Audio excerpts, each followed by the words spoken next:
Hi, it's Ben here from Red Steel Preston at Harlequins in Preston, doing the videos for Tom because Tom is taking part in our event today. So we've got a 40k event on called 40k Resurgence, which is aimed at bringing veterans back into playing 40k that have been away and getting some of the new players in and learning the rules. We've adopted the Games Workshop scoring system from their Throne of Skulls events.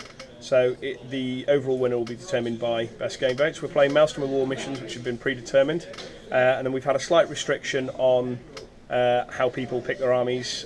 Formations have not been allowed, allies have not been allowed, so everyone is using a CAD or their army's equivalent.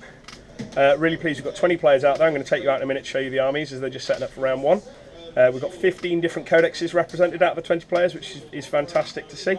And we've got a really nice atmosphere going on. So I'm going to go out now and show you the different armies that are out there. The models didn't have to be painted for this one. Some people have put the time and effort into getting stuff painted. Some people have just got started, so they're just building their models. So let's go in and have a look. So we've got our first table here. We've got Chris, say hi Chris. Hello. And Tom. Hello. Tom is using his Tyranids, High Fleet Harlequins, versus Chris's return with his Necrons. I'll pick one up here to give you the idea of the scheme we're going for. So he's going for the... Is this the scheme that was in when the Necrons were redone? Yeah, it's been... Yeah. It's got a name. The Necron change. So first mission is Cleansing Control, and they're setting up on their board now. Over here we've got Carlos using his Tau, and Daniel, who's one of our newer club members, with his Imperial Fist Successors. Is that correct? Yeah, Angels of Legion. Angels of Legion. Over here we have one of our veterans, Lewis Morville, with Eldar, but we've hamstrung Lewis by forcing him to take one of every aspect, which he has managed to do apart from Crimson Hunters because of points. And Scorpions. And Scorpions.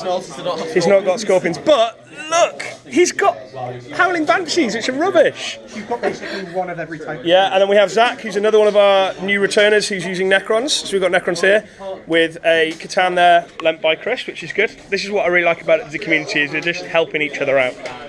Over here, next table, we have the Death Mask table. We have Wheelie, who you may have seen from X-Wing videos and various things. He's using Deathwatch. And Callum, another one of our new members, he's a fantastic painter with his Harlequins that he started work on.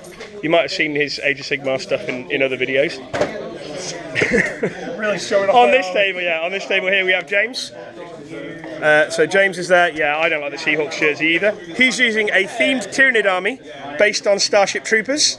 So do you have all the different bugs and stuff in this, James? So we've got warriors, Worry bugs, plasma bug, brain bug, little tiny bugs that do that. Another brain bug. The beetle that the beetle, yeah. That's pretty much it. And then, quite thematically, he's playing against Militarum Tempestus. Now, I'm really impressed to see Militarum Tempestus here because, let's be face it, as a codex on their own, they struggle somewhat.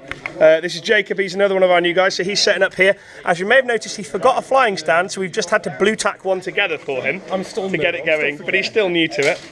Over here we have one of our, I would now call him a club veteran, Aaron, using Sisters of Battle, because this is basically the first time he's been able to use them without them getting completely tanked. Is that correct? Absolutely correct. And then we've got Michael's Tyranids that have been here at events before. Moving on again, we have the Battle of the Knights. Okay, so these two players completely ignored the friendly approach to it. One of them is a committee member, one of them is events team committee. We have Mark with his Knights. One has a broken heavy stubber. He needs to get that fixed. Mark bought these models on Saturday and has painted them for this event. And then we have Rob for the glory of Tyrannus. So I'm unbiased. Mark is a really good friend, but Tyrannus has to win.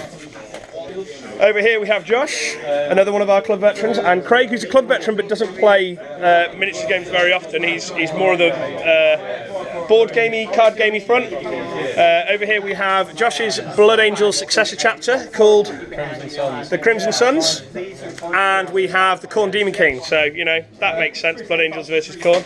That 5 up as well. We have Andy, who's one of the veteran 40k gamers, but he's actually just been dropped in and told you are going to use Ben's Eldar army to play today. And Pilkey, who's using Tau now. Because this is a friendly event, he has decided to hamstring himself somewhat.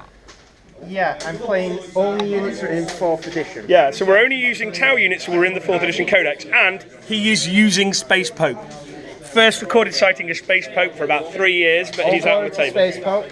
And then over here we have Chris, one of our Heresy veterans, and Alistair, who's one of our every game veterans. where we have Clan Rauken versus Traitor Guardsmen, and I will call them Guard, not Astra Militarum, for the benefit of him. Right, so I'll call in second round, show you the best painted nominees and things like that, but for now, goodbye.